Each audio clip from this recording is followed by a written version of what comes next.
नमस्कार दोस्तों। हृदय या दिल, इसकी वैल्यू हम सभी बहुत अच्छे से जानते हैं कि जब तक दिल धड़क रहा है तब तक हमारी सांसें हैं, तब तक ही हम इस दुनिया में हैं। एक दिल की धड़कन बंद हुई और हम भूतकाल बन जाएंगे।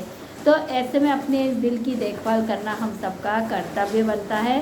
फिर भी हम बहुत लापरवाह होते हैं, अपने दिल पे बहुत सारे अत्याचार करते हैं, जिसकी वजह से उसमें बहुत सारी प्रॉब्लम्स और बीमारियां आने लगती हैं। हार्ट अटैक हो जाता है, उसकी वजह से कभी हार्ट में स्टेंट्स लगाने की नौबत आ जाती है, तो कभी हार्ट बदलने की स्थिति भी आ जाती है।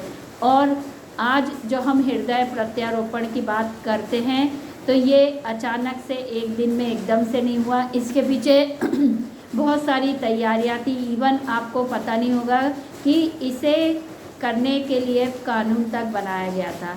जी हाँ, मैं बात कर रही हूँ 7 जुलाई 1994 की, जबकि हृदय प्रत्यारोपण के लिए बाकायदा कानून बनाया गया था। क्योंकि यहाँ पर क्या होता है, हृदय प्रत्यारोपण में किसी दाता व्यक्ति के, जो भी डोनर होता है, उसके हार्ट को किसी ऐसे व्यक्ति को लगाया जाता है जिससे कि उसकी आवश्यकता होती। तो ऐसी स्थिति में उसकी पूरी परमिशन लेना, उसकी पूरी जांच करना और बहुत सारी चीज़ों को इसमें समावेश जरूरी होता है कि कहीं ये कार्य ज़बरदस्ती या फिर लालच के माध्यम से तो नहीं कराया गया है। तो इसके लिए बाकायदा एक कानून बनाया गया 7 जुलाई 1994 को। और आपको पता है, जैसे ही ये कानून बना उसके विद इन मंथ, 1 महीने के अंदर ही एम्स के डॉक्टर सी वेणुगोपाल और उनके साथ 20 सर्जन की टीम ने मिलकर मात्र 59 मिनट में जो है बहुत सफलतापूर्वक हार्ट ट्रांसप्लांट किया। और ये एक ऐतिहासिक दिन है, और इस ऐतिहासिक दिन को, इस अपनी उपलब्धि को भारत देश ने जो है हमेशा के लिए यादगार बनाने के लिए 3 अगस्त को जो है हृदय प्रत्यारोपण दिवस घोषित किया, जो कि 2013 में, जबकि तत्कालीन प्रधानमंत्री अटल बिहारी वाजपेयी जी थे, उनके माध्यम से ये घोषणा की गई थी।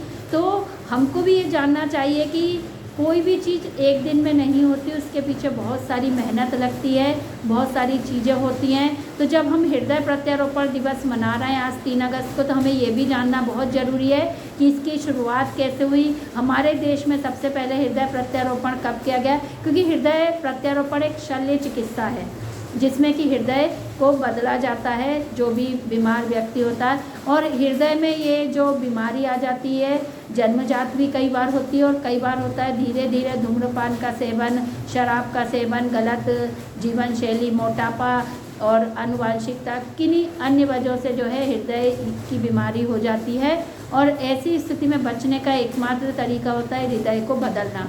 तो जो है हार्ट ट्रांसप्लांट जो है सर्जरी, उसके माध्यम से ये कार्य किया जाता है, जिसको बहुत सावधानी से किया जाता है। इसमें जो है कई सारी जोखिम की चीज़ें भी होती हैं, क्योंकि एकदम से किसी का भी हृदय नहीं लगा दिया जाता। जो डोनर होता है उसकी जो है परमिशन ली जाती है, और इसके अलावा भी दोनों के ब्लड ग्रुप वगैरह और भी कई मेडिकल चेकअप्स होते हैं, जिनके माध्यम से चेक किया जाता है कि जो डोनर है उसका हार्ट जो है मरीज को लगाया जा सकता है या नहीं। और उसके बाद भी कई प्रिकॉशंस रखनी होती है, अपने हार्ट का जो है ध्यान रखना पड़ता है, ताकि जो है वो हार्ट आगे भी हमारे साथ काम कर सके, क्योंकि शरीर से मैच होना बहुत ज़रूरी होता है।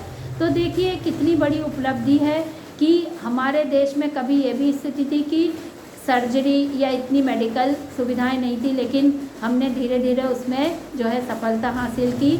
और आज हमारे देश में बहुत जो है सक्सेसफुली हार्ट ट्रांसप्लांट किया जाता है, और हमारे देश में ऐसे डॉक्टर हैं जो ये कार्य बहुत अच्छे से करने में सक्षम है। बाकी हमें तो ये प्रयास करना चाहिए कि हम अपने हार्ट का बहुत अच्छे से ध्यान रखें, ताकि कभी ऐसी नौबत ना आए। और इसके लिए योग से बढ़कर कोई दूसरा तरीका नहीं है। आप हमेशा योग करें, योग से जुड़े रहें, प्राणायाम करें, अपने हृदय को मजबूत बनाएं, ताकि वो छोटे मोटे हादसों को आसानी से झेल ले, बीमारियों को झेल ले, और आप लाइफ टाइम तक स्वस्थ रहें, मस्त रहें, प्रसन्न रहें और अपना ध्यान रखें। धन्यवाद।